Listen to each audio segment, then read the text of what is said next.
Welcome to the Gay Buddhist Forum, where teachers from all schools of Buddhism offer their perspectives on the Dharma and its application in modern times, especially for LGBTQI audiences. These talks are offered freely to the world and made possible by appreciative listeners. If you would like to support our efforts to share the Dharma with underserved audiences, please visit gaybuddhist.org. There you can donate, find a list of upcoming speakers, or enjoy many hundreds of these recorded talks dating back to 1996. All right, thank you. Good to see everyone. Maybe just an update, I live in West Oakland now. Still a lonely land, but West Oakland. So always happy to be here. I have to say I was trying to think of a Mother's Day joke, but then I don't know one, and two, I was worried it would be very misogynistic, so I had to let that go. And I want to honor the mothers in our lives. And in particular, I'll say that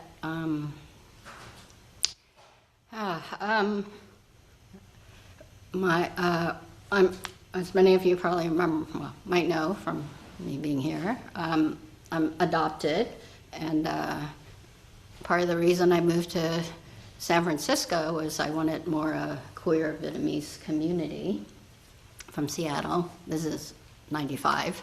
And 3 weeks after I got here, they had a Vietnamese queer conference in San Jose, 200 and some people. Sponsored by Living Well. Do you guys remember Living Well? Right now it's called something else. I can't remember what it's called now, but I met 200 some people, mostly gay guys, and like 30 lesbians, and I met 3 guys who are like my Vietnamese brothers, and one in particular, his mother kind of took me under her wings, and she just died last week, and I was just at her funeral on Thursday. So I want to dedicate today's talk to her.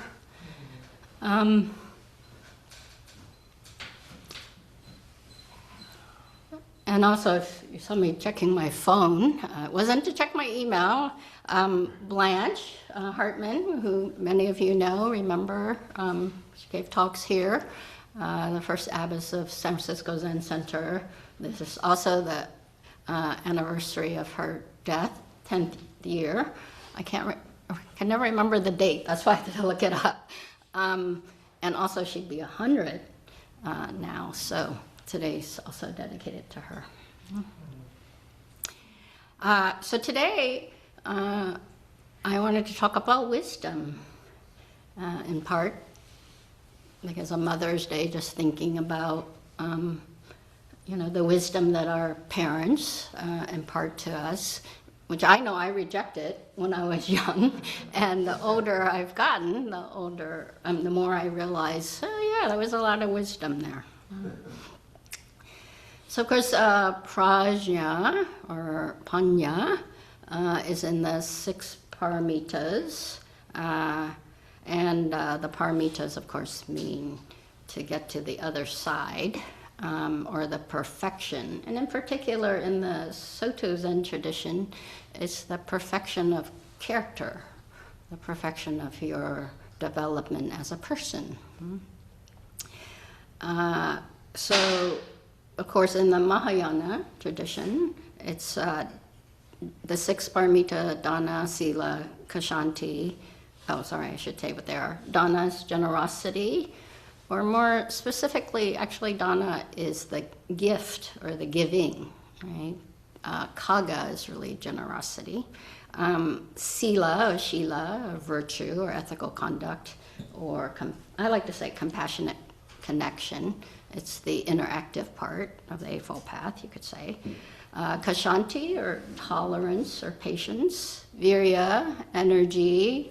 And in the paramita, specifically energy of how do you live your life.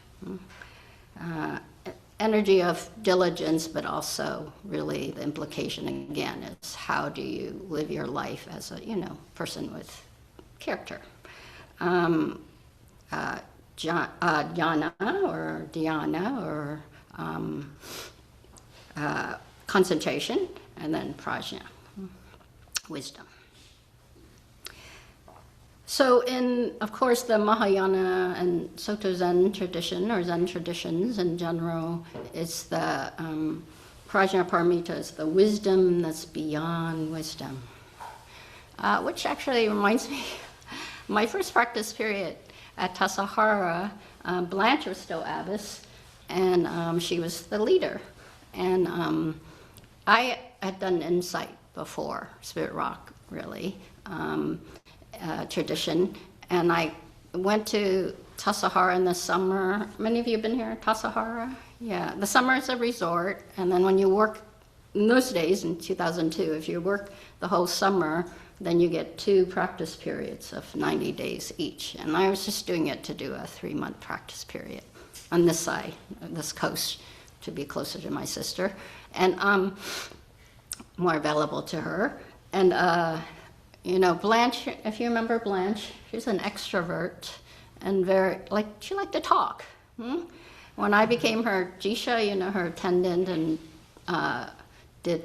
set up PDs for her, or dokusan, practice discussions, they could go on for like an hour, you know, which is hard for a scheduler because, you know, you have people waiting and, you know. So she was and so when there's a ceremony at the end of the practice period in which she sits on this, you know, the chair, and then we all come and do some bows, and then we ask her a dharma question. And so I went up there, and I said, what is, and I said, please tell me this, answer this without words, because, you know, she's so verbose, right? And I just thought, I was really into being clever and trying to get it right at her, since it's technically Dharma combat, right? Well, that's part of the tradition. And so I said, without words, what is wisdom? And she went, And then I said, well, what is wisdom beyond wisdom, right? There's this whole thing in Zen. She jumped off her chair and started to bow to me. And you know, I was pretty new. I mean, been 3 months, or well, 8 months, I guess, at that point. But you know, Zen with all its stuff, you know, the teacher and the abbess, right? It's just like up. And so I was very taken that she like plopped down on the ground to bow to me, which of course I returned. So to me, on a certain level, that wisdom beyond wisdom is this very interactive way. So, and when we talk about wisdom in terms of the teachings, there are 3 levels of wisdom that we can understand. First, there's the learning or the knowledge wisdom, which I think many of us understand wisdom as. How do I get more information? And I think it's useful, especially, you know, in the study of Buddhism, right? This is why reading the sutras or suttas, having classes in a practice period, we always have a study topic, right? Retreats, there's a topic. Listening to Dharma talks would be under that. Memorizing chants or suttas or the precepts, of course, is part of that. Then there's reflection wisdom, knowing through experience. So it's not just intellectual idea. This is, according to Edward Kanzi, this is what can also be called discursive reflection. So there's still thinking is involved. Thinking in the sense of trying to make sense of things. And then discussion with others. Again, this is why we take classes, this is why there's a Q&A for the most part after talks, which I'm hoping we'll have. And then the wisdom developed from meditation or bhavana. Knowing or understanding that is more engaging. So today I thought I'd talk about what is the perfection of wisdom of queerness. So one, intellectual knowing, knowledge kind of wisdom, is from Edward Kanzi. The mainstream of Buddhist tradition has always greatly esteemed learning. Our attitude to the apple of knowledge differs from that of many Christians. On the whole, we regard it as rather more nourishing than baneful.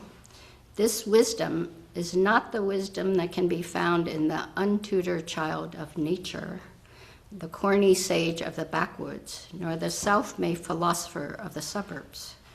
It can operate only after a great deal of traditional information has been absorbed, a great deal of sound learning acquired.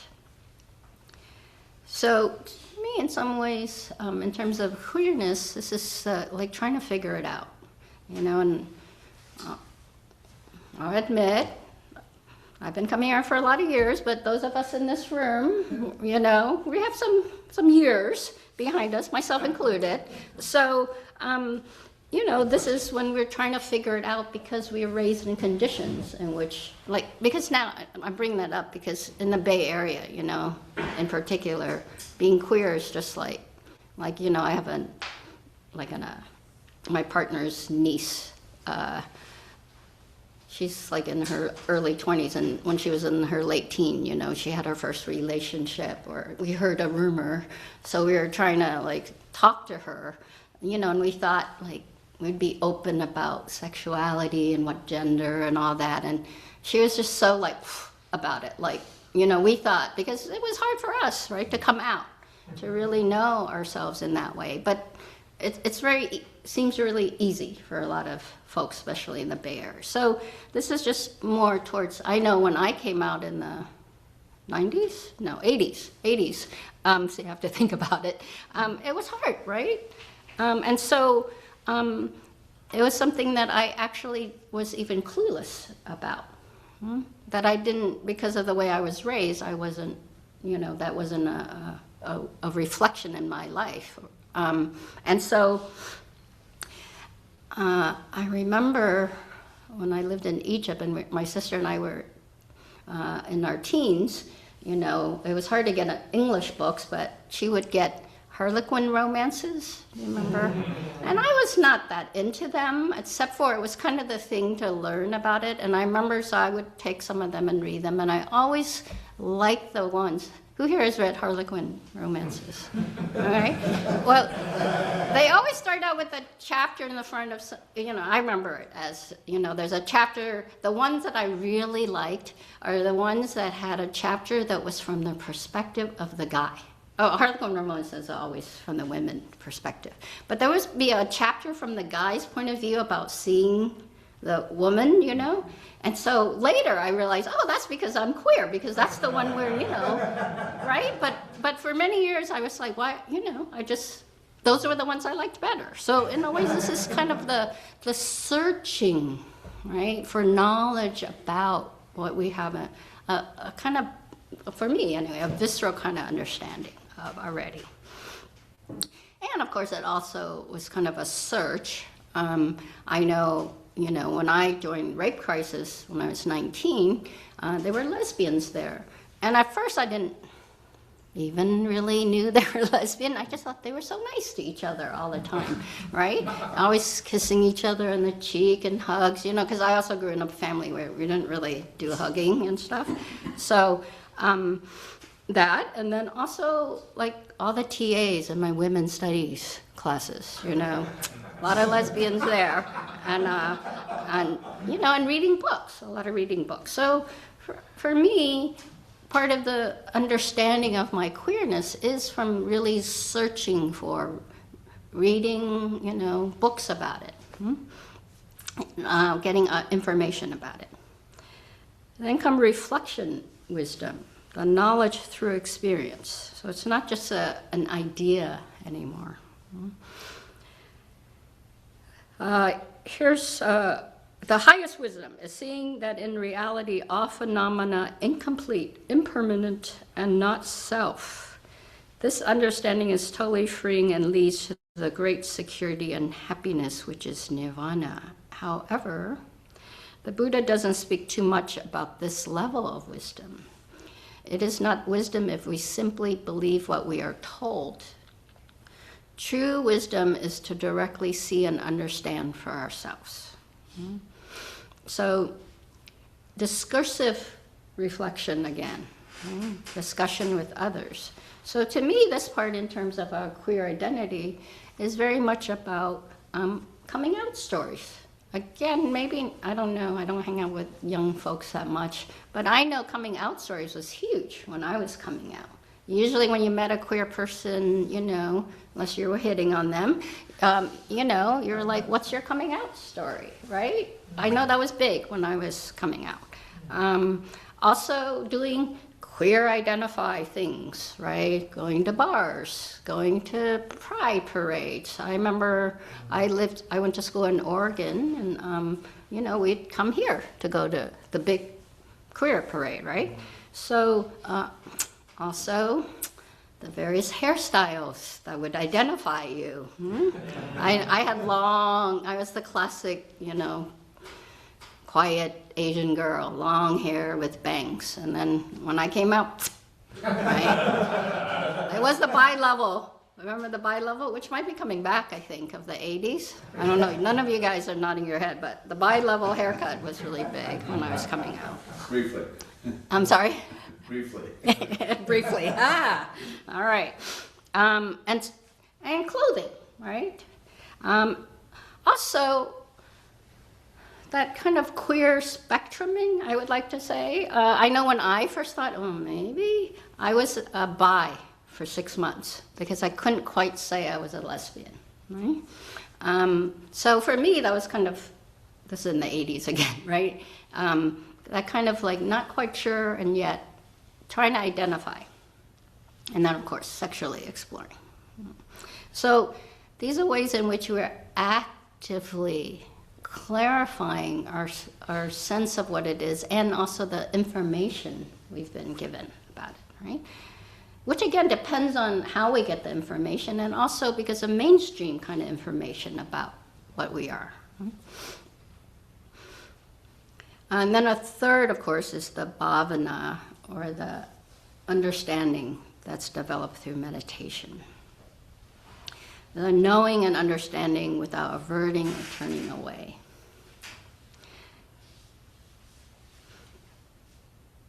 So this takes time, and it takes being with, and it takes going through trial and error. Yes, you could say that's also experience, kind of knowledge.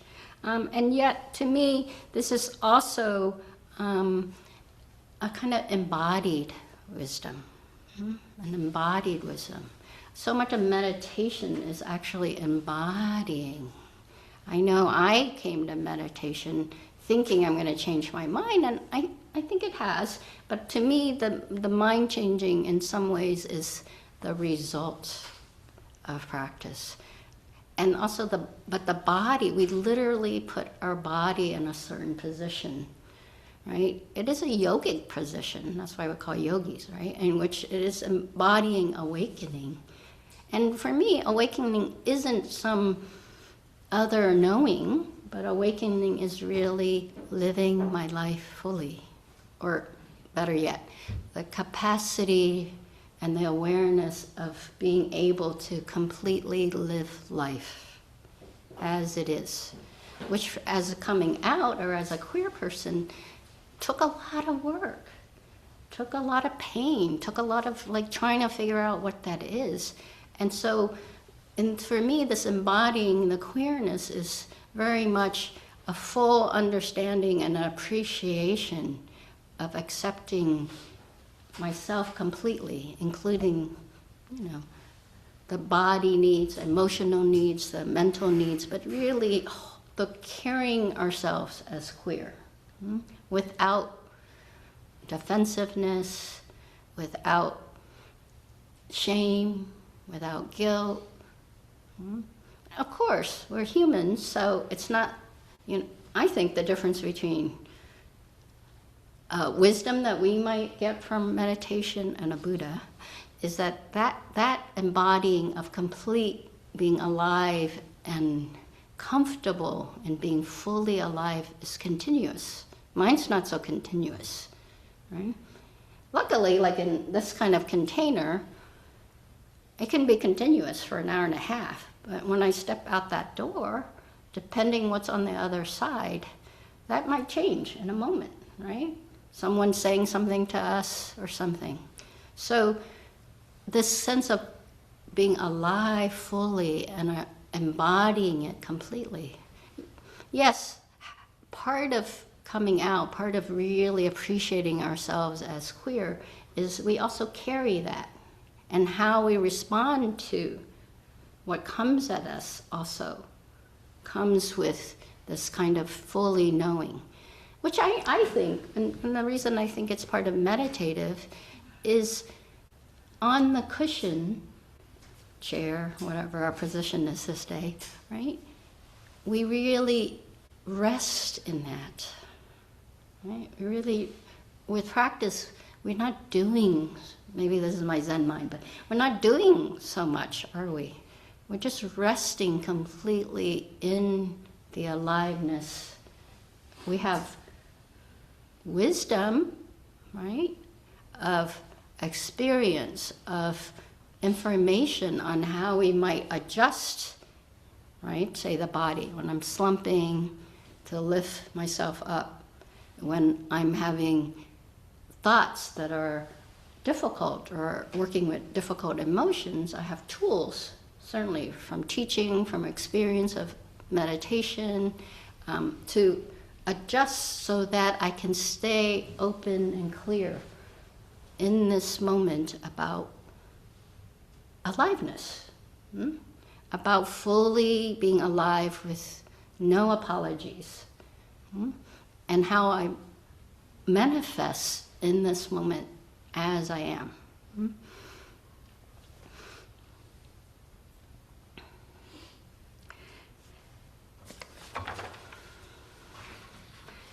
Here's from Reginald Ray. We say that paramita means transcendent action. We mean it in the sense that actions or attitudes are performed in a non-egocentric manner. Transcendent does not refer to some external reality, but rather to the way in which we conduct our lives and perceive the world either in an egocentric or a non-egocentric way. The 6 paramitas are concerned with the effort to step out of the egocentric mentality. I want to say a bit about egocentric. To me, when we're talking about non-ego, we're not saying there's no sense of I, of course. We're saying that we're flexible about the sense of I. And we know that it just arises due to conditions. And also it isn't always self-referencing. By that it means in meditation, we can have a sense of the self expanding. Not just the particularity, but the expansion, the looseness of it. And that's the non-egocentric. Just as queers, when we have a sense that we're more than just a queerness, or another way to put it is our queerness is part of ourselves completely. And also that my sense of queerness is not just me, it's also all of you. So that's kind of a non-egocentric. So, Norman Fisher is one of the abbots of Zen Center, or was, said that a way to understand prajna paramita is that it's twofold. One is the faculty to see things as they are. This is what is. And living from this knowing. That's the hard part, isn't it? You can say, oh, I'm queer, but how do we live fully as we are? That's what we're trying to do when we're living. So,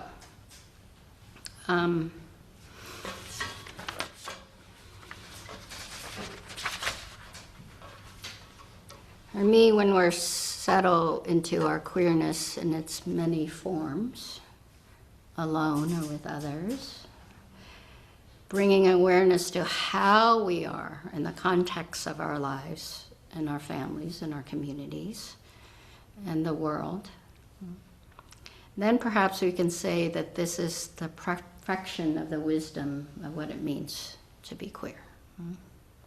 Thank you for listening. I'd love to hear any thoughts or questions about this. I'm always okay with coming out stories, too.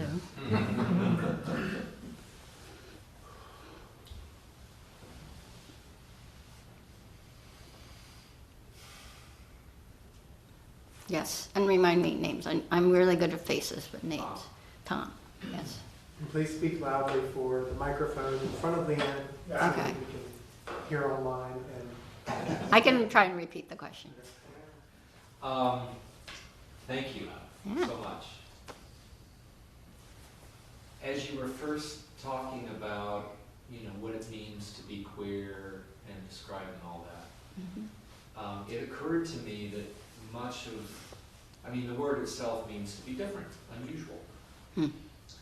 And I think a lot of what you described, I can relate to, maybe all of us can relate to, because we relate to the world in a different way than, the normative way of viewing things. And like Harry Hay, which Cass is well informed of, he talked about the fact that we relate on a subject-to-subject basis, not subject-to-object, which is how a lot of the world relates to others and, in their life. And, I don't know what my question is, but I think that was an insight that arose from what you talked about, and maybe you can riff on that a little, if it... Sure. So should I repeat the question for online? Or the framework? No. Okay, I see a no. Okay. So what does bring up for me? So I think a lot of non-oppressioning, decolonizing, however you want to put it, is to realize ourselves as subject. When we've been told that we're object, then so much of our work is to remember that we're subject. Because that's internalized, right? We internalize that the difference is wrong or bad. So one, we have to say, we need it to be that I'm subject to. Then there's the practice of saying, all phenomena is a worthy subject. A Buddha, all phenomena is subject. I know my practice is to remember that all phenomena is of value as subject. And that actually subject and object are one, right? So if you have one way to say both are subject, the other to say that everything is subject. There's no two subject happening, it's just subject, right? There's just what is, and it's all valuable. And that's the hard part of practice, right? That remembering that all things are of value. First we have to say, I'm valuable too. Then we have to say, oh, all things are valuable. Because I'm taught, not only am I taught and internalized that I was an object and now I need to be subject, but I'm also taught that I have to make everything an object. In fact, that's how I relate to things. In practice, we start to see that everything is subject. And that's, it's like this kind of subject, not... And the paradox, of course, especially with mindfulness as a practice, is that we make everything an object because we're taught to be afraid of and keep object away, and also have bias about object. And by object, I don't just mean physical phenomena, but my anger is bad. My queerness is bad, or some part of my queerness, if not the broad. So then we actually need to see that, keep it as an object so that we can see our relationship to object is the problem. And so when we realize it's my relationship to the object that's a problem, then we start to say, how do I adjust my relationship to objects? And when we do, then we realize they're actually subjects, right? And then subject and subject is one, so to speak. I mean, maybe this kind of works. I took BART here, and I have motion sickness, so I'd like to sit facing forward on the train car. So I got in come on in, don't worry. So I got on, and it wasn't busy, but, right by me, there weren't that many, we all like, in America, we all like to sit where there's no one else, right? So there was 2 seats, and I don't like to sit in the disability seat just in case, So I went and sat next to this female-looking person, and I kind of sat at the edge, right? And right away, that person looked around, right? And then after a few minutes, they got up and moved. And at first, I was like, at first I was like, I was like, how dare you, And honestly, I was like, can't you see? I'm a spiritual person, right? And then I also thought, oh, maybe, because a lot of people take me to be male gender, and I did have my baseball cap on, and I thought, and there was seemingly to me a female body person, and so I thought, well, maybe that was part of her fear. And then I just thought, you know what? Whoa. My own stories. I don't know the reason this person moved. I don't know the reason this person moved. So my smile first was like, okay, you're gonna smile, right? But then it became like, I don't know. It's just, I'm gonna still try to stay friendly to this person and friendly to myself about what happened. But then just kind of like leave it alone. Whereas I know, to me, that's the maturity of my practice, whereas before I would just get angry or whatever in some ways, right? So then maybe the other thing I want to say about wisdom is that as time goes on, and I've heard this one, Manasara Bhikkhu, in terms of how he framed wisdom as discernment. Wisdom as discernment. To me, on a day-to-day practice, when we can remember that wisdom as discernment is really useful, because basically the discernment, as a meditative, our practice based on meditation, is we discern, this is just a story. If I want calmness of mind, or friendliness of heart, or ease of body, then I know I have the discernment to stop going that route, right? Be it the thought, outside of the thought, maybe I should get up and move and see how she feels, so it could have been a body thing too, right? So all these things become what is important, right? What is the perfection of character, you could say. Like, to me, I decided a while back, which I also heard from the Dalai Lama as a thought, right? That kindness is his driving force. And when I heard it, I don't know, 20 years ago or something, I thought, I want to be guided by that. And it's taken me many years.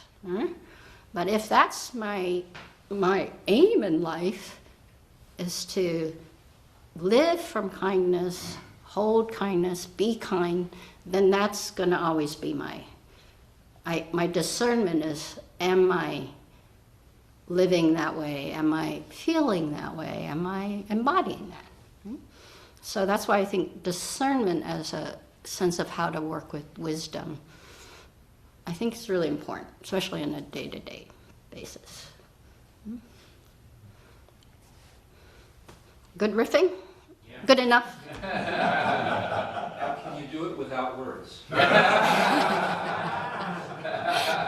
Want to know my first response?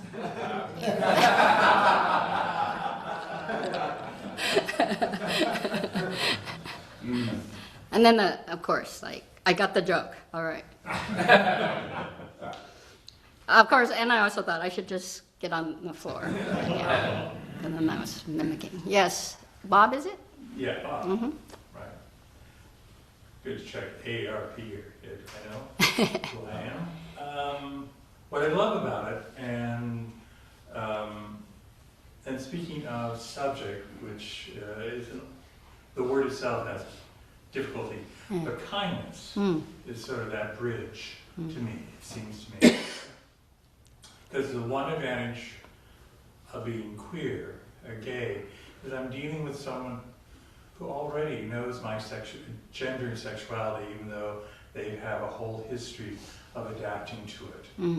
So it's not so much, I already have a doorway to enter and learn about myself through another's eyes. You know, so that the aspect of kindness, or being the same as, which kind comes in English, you're of the same kind, kindred, or that is a great practice if there's a way of embracing that as you're going through life and experiencing the other who happens to be the same gender, and then realize those in discernment and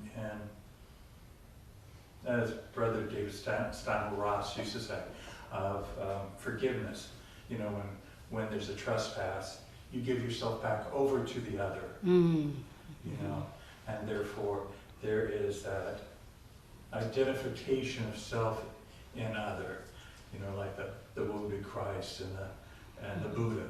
So it's I'm not sure where I'm headed with this, but it's the one advantage of being gay or queer is that you then have to go deeper, if you wish, to discover yourself in another and be open. And from that too comes that lived experience, that then you're open to see how much, even though you may be male, you're also female, and be able to play those roles to loosen up one's own self-identity. And that discernment, that generosity of vision in practice allows the sense of the foundation that just consciousness is in our day-to-day life. That we are just generative or self-generative consciousness. Yeah, that's it. Thank you. I wonder. Can I ask him a question? No, you ask him if he can take. Whoa. Ask him if he wants the question first. Ask Bob if he wants the question. Zen Center. Yeah, I know he is, but he would say, when someone has trespassed against you, then you... Well, the idea of forgiveness. So in Christianity, his point of view, a falsehood of forgiveness is absolution. The true act of forgiveness is giving oneself back over to the trespasser, to being open to the episode, but also the individual, so that you're not building, you don't create barriers out of fear, but that you constantly have an open terrain of activity, and basically live in a forgiving and heart, because his like 3 little books are all based on heart focused from I think it was a Franciscan. Thank you. Sure. That points me towards, I was thinking about the self, right? The sense of self. So to me,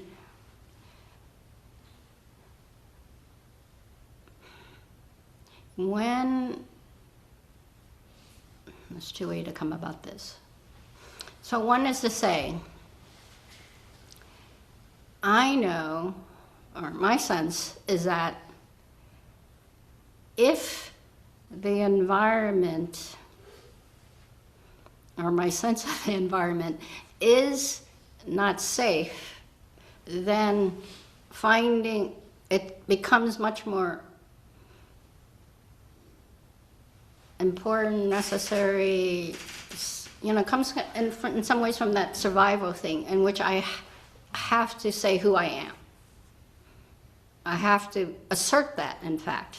And of course, sometimes it's important, right? Because otherwise you're going to get killed or beat up at the minimum or spit at or yelled at or whatever. So I'm not saying that's a bad thing. But I know when an environment feels friendly or safe, then the sense of self settles, right? And so it doesn't have to assert itself. It doesn't even have to say who it is in some ways, right? It's, the other thing, of course, from practice we understand is, like anything else, it arises out of conditions, right? So I'm here, I don't have to assert a sense of self. There's no asserting of a sense of self until conditions make it so. We think there always is because the way we have been conditioned to be with our minds or our consciousness is to say, I am, I am, I am, I am, I am. And with practice we realize there's no need for the I in there. It's just phenomena arising. I is part of everything that's happening. So when there's a condition, be it in a meditative state in which there's a lot of settledness of concentration and clarity of mindfulness, we see the emptiness of self, which doesn't mean there's no self, there's just, it's part of everything and it doesn't have to come forward, so to speak. Or, language is limiting, so either it's arising or it comes forward or whatever. So in some ways what I hear what you're saying is when there's conflict, then that's the barrier. And conflict happens because we have to feel like there's something we have to defend. Otherwise there's no conflict. Right? So then what needs to happen is how do we dissolve the barrier or get past the barrier, which is then to open ourselves up to trusting, right? And I don't myself know whether, do we actually have to trust the other, or are we just willing to be trusting? And of course, when it's a specific person, then we're letting them in to maybe hurt us again or whatever. But it's a case-to-case basis, true, in the individual action that the situation arises at this moment. Because part of the compassion to oneself is, if there's incoming, you duck. But it doesn't necessarily mean that then I reify it to being a constant fear when another similar situation, but not identical, arises. So there's always that aspect of faith in myself from practice or from whatever wisdom I've garnered over the years, but also knowing I always have a choice. So that's sort of the discernment you're talking about. And then I can react or I don't have to react.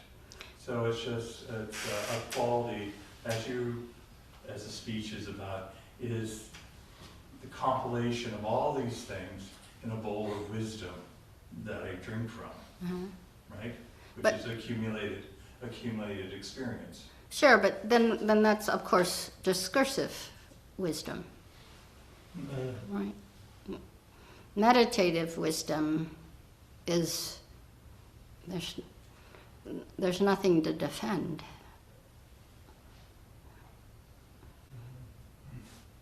There's no I to defend, and there's no you to defend. But isn't that when you're in the meditative wisdom, is the moment,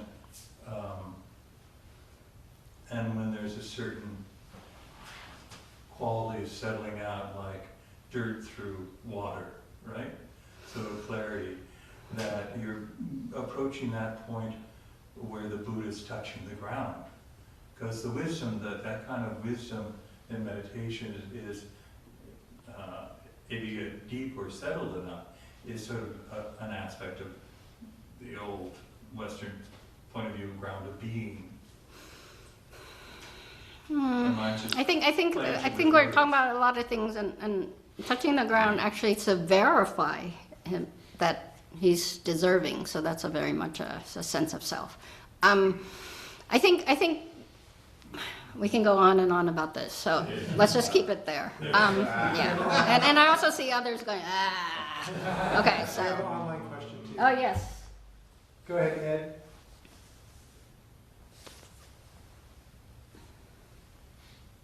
You able to unmute?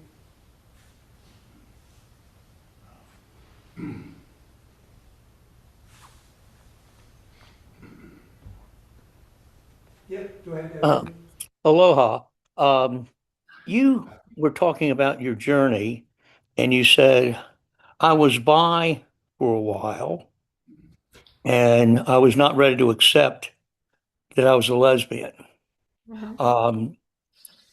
My question is, or questions are, were you practicing bisexual, or were you, in your heart of hearts, realized that you were a lesbian, but you just weren't ready to acknowledge it? Oh, I think looking back, that's the second, but in the moment, it was, I mean, I was not practicing, period, to be perfectly honest. I was too afraid to practice at that point. But, and in some way, that is the learning part, right?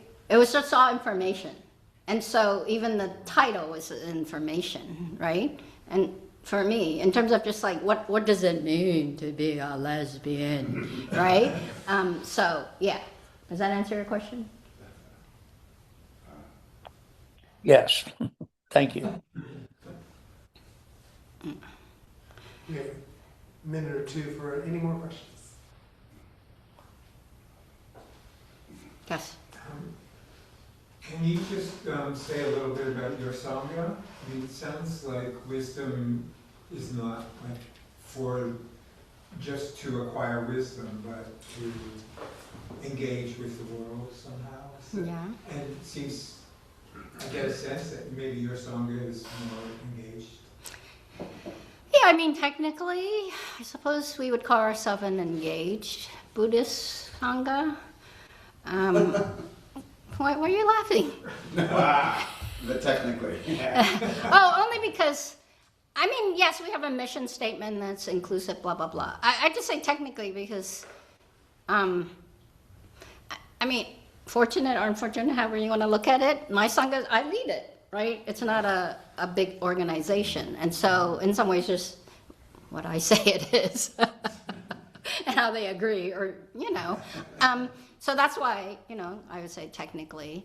And I will say yes, you know. And here's how I'll put it.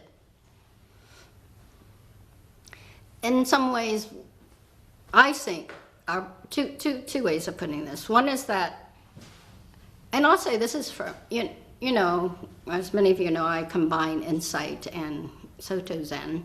And so I would say from my framing, from the insight tradition, I would say that we are practicing to expand the sense of what we value as subject, or more specifically to say that we're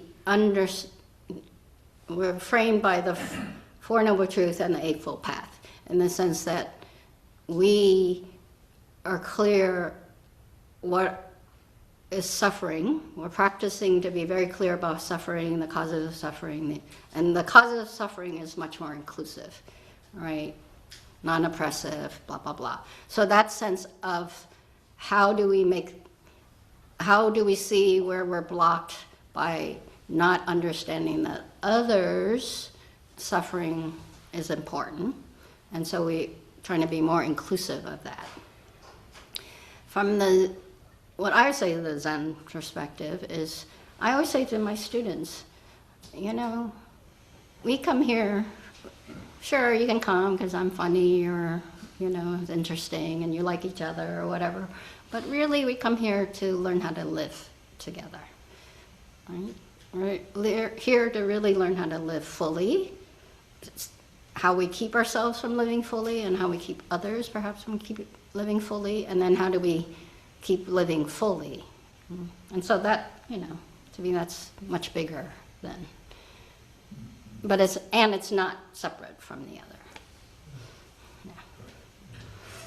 And can I make an announcement then? Sure, please, yeah. So yeah, I think you guys have your own retreat. Is it usually in June? Do you guys? Spring and fall. Oh, okay. I have my retreat, the Access to Zen retreat, is June 13th through 20th. I don't know if you guys heard at Big Spring Garden Center, the CR boot. But anyway, you're welcome to join if you like. Yeah, it's up. Yeah, well, lots of spaces. A beautiful new center. It is about 4.5 hours from here, but well worth it. What's your website? Access to zen.org.